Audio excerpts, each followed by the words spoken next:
Shalom, pessoal, tudo bem? Aqui quem fala com vocês é o Roxo Malahi. E durante esses dias que eu estava estudando o tratado de Yomá, eu vi algo muito interessante sobre o sábio Hillel, tá? Então vamos ler no tratado de Yomá, página 35b, sobre 3 tipos de pessoa no julgamento final. Vamos lá então. Yomá 35b nos diz o seguinte: os sábios ensinaram: uma pessoa pobre, uma pessoa rica e uma pessoa perversa vêm para enfrentar o julgamento perante a corte celestial por sua conduta neste mundo. Então aqui fala de 3 pessoas, né? O pobre, o rico e a pessoa perversa. Mas essa pessoa perversa aqui não é a pessoa totalmente ruim, mas é a pessoa no sentido de que é muito apegado aos bens materiais, à beleza, à glória, à honra, tá? Então essa pessoa perversa é no sentido daquela que ama a honra, ama estar em primeiro lugar, que se acha muito bonita, nesse sentido, tá? Vamos lá então. Para o pobre, o que os membros da corte dizem? Por que você não se enganjou na Torá, ou não se empenhou na Torá? Se ele raciocinar sua conduta e diz: eu era pobre, eu estava preocupado com o meu sustento, com o meu ganho, e por isso não me envolvi no estudo da Torá. E eles vão dizer: você era mais pobre que Hillel, que era miseravelmente pobre, e mesmo assim tentou estudar a Torá? Então lá eles vão colocar o exemplo de Hillel, tá? Então uma pessoa pobre pode usar a argumentação de que por ser pobre não tem como estudar a Torá, tem que se dedicar ao seu ganha-pão. Essa pode ser a argumentação de um pobre. Mas daí diz que a corte celestial usará o exemplo de Hillel, que era uma pessoa extremamente pobre. Se vocês souberem da história de Hillel, ele trabalhava como lenhador. Então ele trabalhava para poder ganhar o dinheiro para sustentar a sua família e estudar a Torá, como nós veremos. Vamos lá então. A continuação do relato: e eles disseram sobre Hillel, o velho, que todos os dias ele trabalharia e ganharia o meio dinário, metade do qual ele daria para a guarda da sala de estudos e metade do qual ele dava para os membros da sua família. Então Hillel ele trabalhava e ele era podemos dizer hoje, um trabalhador que não tem um salário fixo. Ele trabalhava por uma diária, tá? Então ele trabalhava, fazia tal tarefa e ele ganhava um meio dinário. E esse meio dinário ele dividia com a sua família e também pagava o ingresso para se estudar a Torá, tá?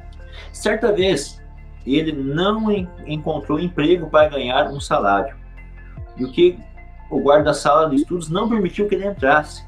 Então um dia ele não conseguiu fazer aquela diária dele para receber o meio dinário. E aí ele chegou para entrar em casa de estudos, pediu para entrar, e o guarda falou: não pode entrar se não pagar o meio dinário. O que ele fez? Ele subiu ao telhado e suspendeu-se e sentou-se à beira da claraboia. Claraboia é um tipo de vidraça, tá?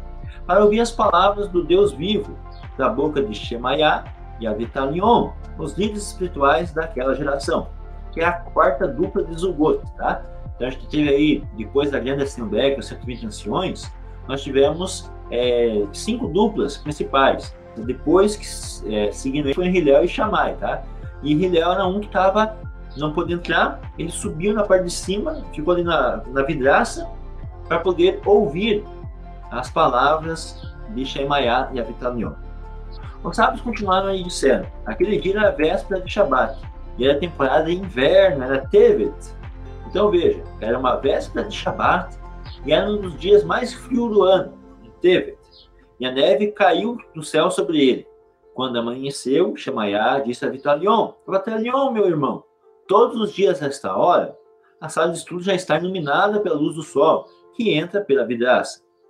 E hoje está escuro. É talvez um dia nublado? Eles focaram seus olhos e viram a imagem de um homem na vidraça. Então veja, interessante. Eles subiram e encontraram coberto de neve de 3 côvados de altura. Lembrando que esse dia era um Shabat. 3 metros de neve, 3 côvados de altura eles encontraram sobre aquela pessoa, 1,5 metro mais ou menos, né? E tiraram da neve, tiraram a neve que estava sobre ele e o colocaram na frente de uma fogueira para aquecê-lo. E eles disseram: este homem é digno de profanarmos o Shabat por ele. Então veja, interessante, Shemaiah e Avitalion quando viram que Hillel corria o risco de vida, ou melhor dizendo, risco de morte, nesse caso, eles então acenderam um fogo para manter ele aquecido, mesmo sendo Shabat. Isso é um detalhe importante, tá? Salvar uma vida no Shabat em qualquer caso. No entanto, este grande homem é especialmente merecedor. Claramente, a pobreza não é desculpa para o fracasso de tentar estudar a Torá. Então, veja que interessante.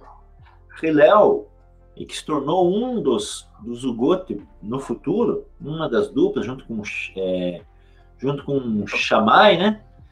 Nesse caso aqui, ele ganhava o dinheiro suficiente, mal o suficiente para sustentar a família, meio dinário era muito pouco, ele dividia isso e sustentava a família e pagava a entrada. E se ele não tivesse aquela diária daquele dia, ele passava fome, ele, a família, não tinha como estudar a Torá. Então veja que interessante.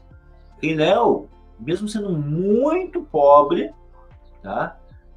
Mesmo assim ele se empenhava em estar estudando, estar junto com sábios. Quando não teve a chance de pagar, ele subiu então em cima ali para poder ouvir os sábios falando e quase morreu por causa disso. E aí então Shammai e Vitalion, eles fazem fogo no Shabat para salvar a vida de Hillel, né? Então veja interessante. Então a pessoa algumas vezes, será que a pessoa está nesse estado de pobreza, né? Hoje nós sabemos, por exemplo, aqui no Brasil, que pessoas algumas vezes que já estão, não falo a pessoa que está começando a se converter, mas eu falo a pessoa que já está ou quase convertida ou convertida, que muitas vezes por causa que o patrão quer que vá trabalhar no Shabat, a pessoa transgride um Shabat por qualquer motivo banal, né? Por qualquer coisa a pessoa está trabalhando no Shabat. Então não é qualquer coisa. Por qualquer motivo que você vai profanar a mitzvah. Somente uma questão de vida ou morte. Mas a pessoa pode dizer, mas se eu não for trabalhar, a minha família vai morrer de fome. Será mesmo que a família vai morrer de fome? Será que não tem como pedir doações? Não tem como pedir ajuda para um haver da comunidade? Será que hoje no Brasil, da parte do governo, não tem assistência para pessoas às vezes que não conseguem trabalhar, nesse caso não conseguem trabalhar porque não conseguem arranjar emprego porque precisa do Shabat, né? Será que não tem como mesmo? Nenhuma maneira de você deixar de transgredir o Shabat? Então, eu não estou falando isso para julgar ninguém, estou precisando para a pessoa refletir. Algumas vezes, para cumprir os mandamentos de Deus, qualquer coisinha faz com que a gente descumpra o mandamento na primeira oportunidade. Nós vemos aqui que Hillel, para poder ouvir os sábios, ele se sacrifica. Então, nós temos que pensar muito bem nessa questão de não transgredir os mandamentos de Deus por causa, dando a desculpa da pobreza. E aí pode acontecer o contrário, a desculpa da riqueza agora. Vamos lá, então? E um homem rico vier perante a corte celestial, e os membros da corte lhe disserem, por que você não se enganjou na Torá? E se eles disserem, eu era rico e preocupado em administrar minhas posses. Eles vão dizer a ele, você não era mais rico que Rabi Eleazar? Diz que Rabi Eleazar tinha mais de 1000 extensão de terra, ele fala, né? Mais de 1000 navios que ele tinha no mar. Então diz que Rabi Eleazar ben Harsum era um homem muito rico, que tinha propriedades se perder de vista. E o que ele fazia? Todos os dias ele levava um jarro de couro com farinha no ombro e caminha da cidade em cidade, de estado em estado, para estudar a Torá com grandes estudiosos em cada um desses lugares. Então diz que ele andava de lugar em lugar com uma coisa pesada no ombro para poder estudar com os sábios de cidades diferentes, tá? Então ele se sacrificava, mesmo sendo um homem muito rico. Certa vez, quando ele passou pelas aldeias de sua propriedade, e seus servos o encontraram, não o reconheceram, e pensando que ele era um morador da cidade, o pressionaram a servir para o mestre da propriedade. Eles disseram, eu vos suplico, deixe-me ir e estudar a Torá. Eles disseram, juramos pela vida do Rabi Eleazar ben Harsum, que não deixaremos você ir. A Guimarães comenta, em todos os seus dias ele nunca viu todas as suas posses, suas propriedades. Em vez disso, ele se sentava e se dedicava ao estudo da Torá de dia e de noite. Então veja, dois extremos. Aqui, Hillel, que era extremamente pobre, se dedicava ao estudo da Torá. E aqui nós temos Rabino Eleazar ben Harsum, que era o contrário, era extremamente rico, tinha tanta riqueza que perdia de vista, perdia a conta. E assim, ele não, ele se sujeitava a andar de cidade em cidade de uma maneira simples, com uma pessoa simples, para ouvir sábios em diferentes lugares, tá? Para estudar a Torá. Então, algumas vezes a pessoa também que é rica, assim como a pessoa que é pobre fala que não pode por causa que não tem nada para sustentar, o rico já é o contrário. Ele fala, não posso cumprir o Shabat porque se a minha empresa fechar no Shabat, eu perco milhões. Ah, se minha empresa fechar no Yom Kippur, eu perco muito dinheiro. Ah, se eu entregar o dízimo, meu dízimo é muito grande, por exemplo, né? Então, tudo isso vai fazendo que a pessoa impeça ela de cumprir a Torá, porque ela tem muita riqueza. Ah, não tem como eu guardar o Shabat direito porque eu estou preocupado com minhas riquezas, preocupado com meus bens. Então, nesse caso, é dois extremos. E nenhum dos dois é justificado, nem um muito pobre, nem um muito rico, tá? Claro que para servir o Eterno é bom um caminho do meio, né? Você nem ser muito rico e nem ser muito pobre. Mas ser muito pobre, ser muito rico, não é o motivo para você deixar de cumprir e estudar a Torá. E aí, o terceiro caso, que daí aqui fala de uma pessoa má, mas no sentido assim que ela é muito apegada à sua beleza, né? Lhe perguntaram, por que você não estudou a Torá? Eles vão dizer, eu era uma pessoa muito bonita e preocupada com a minha má inclinação, ou seja, eu tinha que aproveitar os prazeres da minha vida. Eu era uma pessoa, vamos supor hoje, um modelo, um artista, alguém assim, muito apegado à aparência, um galã. E daí a pessoa, não, mas eu tive que viver minha vida, aproveitar os prazeres, né, carnais, pois eu tinha muitas tentações, então eu não tinha como lutar contra minhas tentações. Aí eles vão dizer para ele, mas você era tão bonito quanto José, né? Você era tão bonito quanto José. Diz que José, ele puxou a beleza da sua mãe, Raquel, e diz que ele era muito bonito. E quando você vai para a bênção de Jacó para José, fala que as moças, donzelas, olhavam por cima dos muros para ver José. Então José é um homem muito bonito. Nós vemos isso no caso da esposa de Potifar, que mostrou um grande interesse por ele. E ele lutou muito forte contra os seus instintos, escapando da mulher de Potifar, mesmo sendo o chefe da casa, que Potifar deu todo o poder para ele, mesmo ninguém, teoricamente, ninguém ia ficar sabendo, fora o Eterno, né? E fora José e a mulher de Potifar, ninguém ia ficar sabendo. E no vigor da sua, vamos supor, da sua juventude, né? Com 17 anos, aí passando no período da puberdade, no período que ele está mais, vamos supor, mais propenso para a relação entre homem e mulher, nesse momento ele enfrenta isso e escapa. Claro, com muita dificuldade, mas ele escapa dessa tentação. Então, será que a pessoa é tão bonita quanto José era? Será que foi submetido à mesma situação que José foi submetido? E ele passou com louvor? Né?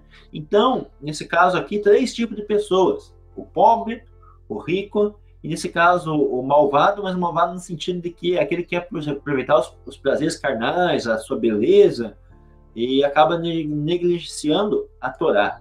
Então, esses são 3 casos. Claro que o caso de Hillel é um caso bem importante, nessa questão do amor que Hillel tinha pelo estudo da Torá. Então, que a gente não arranje desculpas, né? Da nossa pobreza, da nossa riqueza, dos nossos privilégios, né? Sendo uma pessoa bonita, sendo uma pessoa mais famosa, sendo uma pessoa mais rica, e abandonarmos a Torá por causa de algum desses motivos.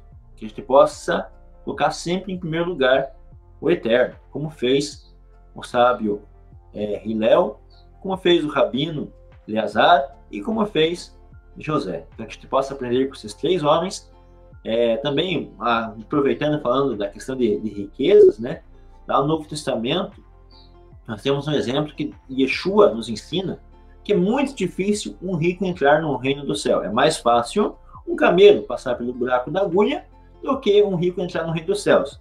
Claro que esse buraco da agulha, que fala na parábola do ensinamento de Yeshua, não é a agulha de fio de costura, e sim é a agulha que tinha nas muralhas, tá? Que nas quinas das muralhas havia um lugar em que as pessoas passavam, que era um lugar bem estreito, onde o camelo poderia passar, mas o camelo, para passar, ele tinha que, de certo modo, passar de ajoelhado, né, passar abaixado, e ele não podia levar bagagem, porque ele não conseguia passar nesse buraco da agulha, que é mencionado por Yeshua. Isso representa o quê?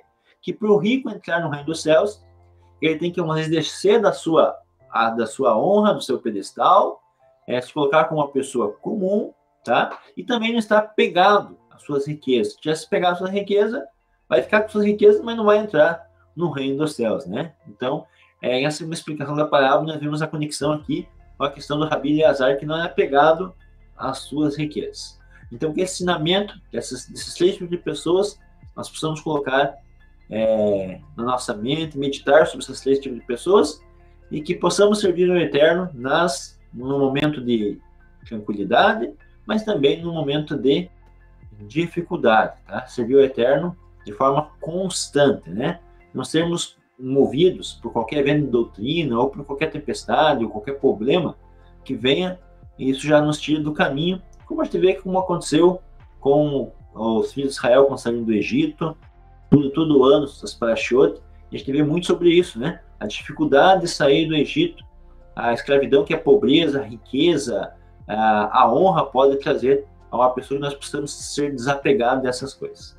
Espero que vocês tenham gostado desse estudo. Shalom, até logo.